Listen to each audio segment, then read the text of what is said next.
গাজার খান ইউনিস যেন প্রতিরোধের অনন্য ভূমি হয়ে উঠছে, পরিণত হচ্ছে ইসরায়েলি সেনাদের গোরস্থানে। তেমনি কয়েকটি প্রতিরোধের ভিডিও সামনে আনলো হামাসের সামরিক শাখা আল কাসাম ব্রিগেড। তাদের সাথে সমানতালে প্রতিরোধ জারি রেখেছে আল কুদস ব্রিগেডও। সেসব ভিডিওতে দেখা যাচ্ছে কিভাবে পায়ে পায়ে ইসরায়েলি সেনাদের মৃত্যু ঘনায় গাজা উপত্যকায়। হায়নাদের ট্যাঙ্ক আর সমরযানগুলো মুহূর্তে কিভাবে বিস্ফোরণে উড়ে যায়। একটি ভিডিওতে দেখা গেছে এগিয়ে যাচ্ছিলেন 4 জন ছায়াপুরুষ, চোখে আগুন দৃষ্টি, কাঁধে বন্দুক আর বুকে প্রতিশোধের শপথ। তারা ছিল আল কাসাম ব্রিগেডের যোদ্ধা। তাদের লক্ষ্য ছিল পরিষ্কার, ইসরায়েলের ট্যাঙ্ক ধ্বংস করা, দখলদার হায়না সেনাদের পরাস্ত করা আর নিজের ভূমিকে আগ্রাসী হাত থেকে রক্ষা করা।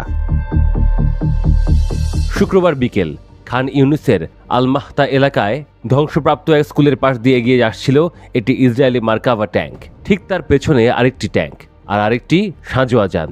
শহরটা তখন নিঃশব্দ, যেন ঝড় আসার আগে শ্বাস বন্ধ করে আছে। 4 জন কাসাম যোদ্ধা ধ্বংসস্তূপের ফাঁক ফোকর দিয়ে এগিয়ে এলেন। একজনের হাতে শাওয়াজ নামে ভয়ঙ্কর এক বিস্ফোরক ডিভাইস। হঠাৎ এক প্রচণ্ড বিস্ফোরণ, আল্লাহু আকবার ধ্বনির পরে ছড়িয়ে পড়ল আগুন, পুড়ে ছাই হতে লাগলো ইসরায়েলি দানব বাহন। এরপর আরেকটি বিস্ফোরণ, এক মুহূর্তের মধ্যে জ্বলতে লাগলো দ্বিতীয় ট্যাঙ্কটিও। সাজোয়া যানটি পালানোর চেষ্টা করলেও ততক্ষণে তৃতীয় এক যোদ্ধা তাক করল ইয়াসিন 105 রকেট। শটান গিয়ে লাগলো গায়ে, ধোঁয়া, আগুন, চিৎকার, মুহূর্তে এলাকা রূপ নিল যুদ্ধক্ষেত্রে।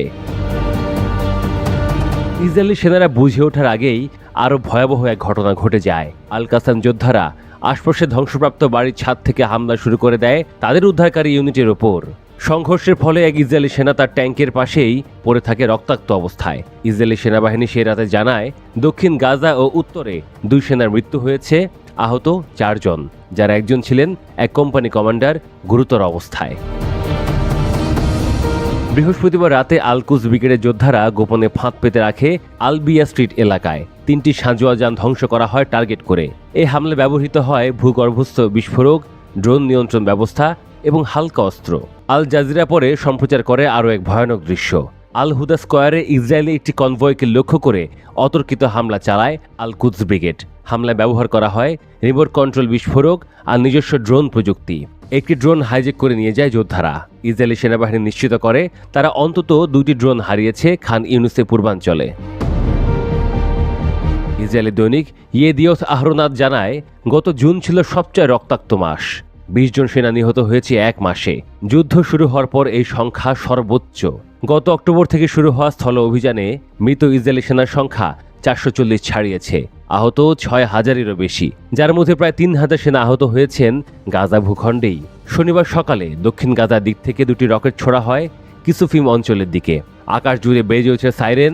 ইসরায়েলের আয়রন ডোম সিস্টেম রকেটগুলো আটকে দেয়, কিন্তু আতঙ্ক ছড়িয়ে পড়ে চারদিকে। এই মাসে এখন পর্যন্ত 6 বার রকেট নিক্ষেপ করেছে ফিলিস্তিনি প্রতিরোধ বাহিনী। যুদ্ধ ফের শুরু হওয়ার পর মার্চ থেকে এ পর্যন্ত সে সংখ্যা 60 ছাড়িয়েছে। গাজার বুকে রক্ত জমছে, ধোঁয়া উঠছে, কিন্তু থেমে নেই প্রতিরোধ। শহরের প্রতিটি ধ্বংসস্তূপ যেন গোপন করছে শত গল্প, নাটক, প্রতিশোধ আর রহস্যে মোড়া এক মহাকাব্য, যেটার শেষ এখনো কেউ জানে না।